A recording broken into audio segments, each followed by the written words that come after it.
दोस्तों, हैप्पी होली आप सबको। तो आज हम सब यहाँ पर इकट्ठे हो रखे हैं होली का कथा सुनने के लिए। एक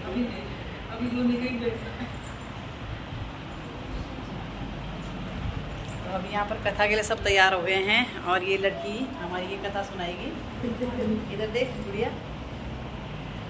अब तो यहाँ होगी अब कथा शुरू।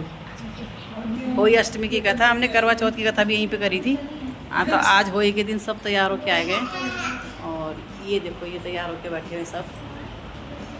हैप्पी होली तो बोलो खाली सारे हैप्पी होली बोलो भाई, ये देखने वालों के लिए, देखने वाले के लिए सबके हैप्पी होली होली अष्टमी। हैप्पी होली अष्टमी। थोड़ा तो और दूसरा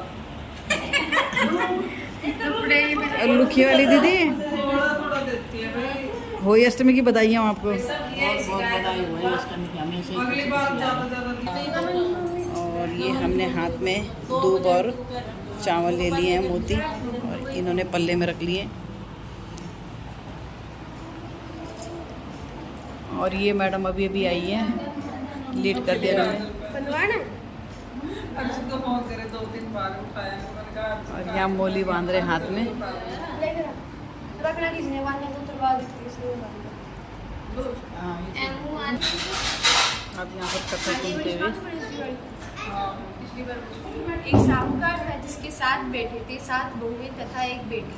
दिवाली से पहले कार्तिक बदी अष्टमी को सातों बहुएं अपनी एकलौती ननद के साथ जंगल में खादान में मिट्टी खोद रही थी। वहीं सेई की मां थी। मिट्टी खोदते समय ननद के हाथ से सेई का बच्चा मर गया।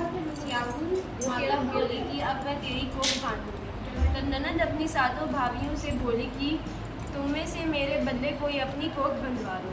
सभी भाभियों ने अपनी कोख बनवाने से इनकार कर दिया, परंतु छोटी भाभी सोचने लगी कि यदि मैं कोख नहीं बनाऊंगी तो सासू जी नाराज होंगी। ऐसे विचार कर ननद के बदले में छोटी भाभी ने अपनी कोख बनवा ली।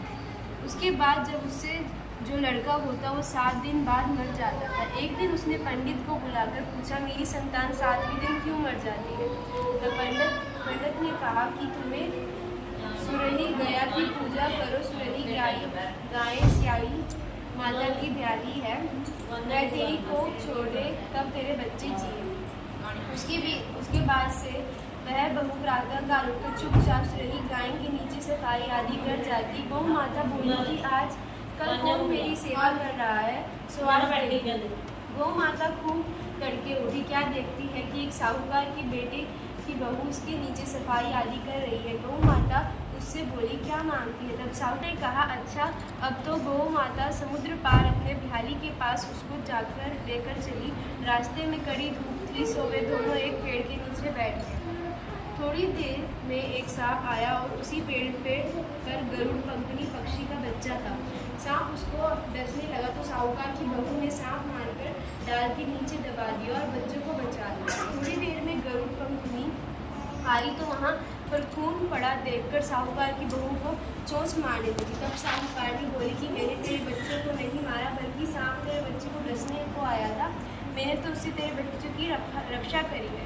यह सुनकर गरुड़ पंखनी बोली कि मांग तू क्या मांगती है? वह बोली, 7 समुद्र पार स्याऊ माता रहती है, हमें तू उसके पास पहुंचा दे। तब गरुड़ पंखनी ने दोनों को अपनी पीठ पर बैठाकर स्याऊ माता के पास पहुंचा दिया। स्याऊ माताओं ने देखकर बोली कि आ बहन, बहुत दिनों बाद आई। फिर कहने लगी कि बहन मेरे सिर में जूं पड़ गई है। तब सुरही के कहने पर साहूकार की बहू ने सलाई से उसकी जूं निकाली। इस पर स्याऊ माता प्रसन्न हो बोली कि तूने मेरे सिर में बहुत सलाई डाली, इसीलिए तेरे 7 बेटे और बहू होंगे। वह बोली, मेरे तो एक भी बेटा नहीं, 7 बेटे कहाँ से होंगे? स्याऊ माता बोली, वचन दिया, वचन से फिरौन तो धोबी के पुन पर ककड़ी हूँ। तब साहूकार की बहू बोली, मेरी कोख तो तुम्हारे पास बंधी पड़ी है। यह सुन स्याऊ माता बोली कि तुमने मुझे बहुत ठग लिया। मैं तेरी कोख खोलती तो नहीं, परंतु अब खोलनी पड़ेगी। जा, तेरे घर में 7 बेटे और 7 बहुएं मिलेंगे, तू जाकर उज्जवल करियो।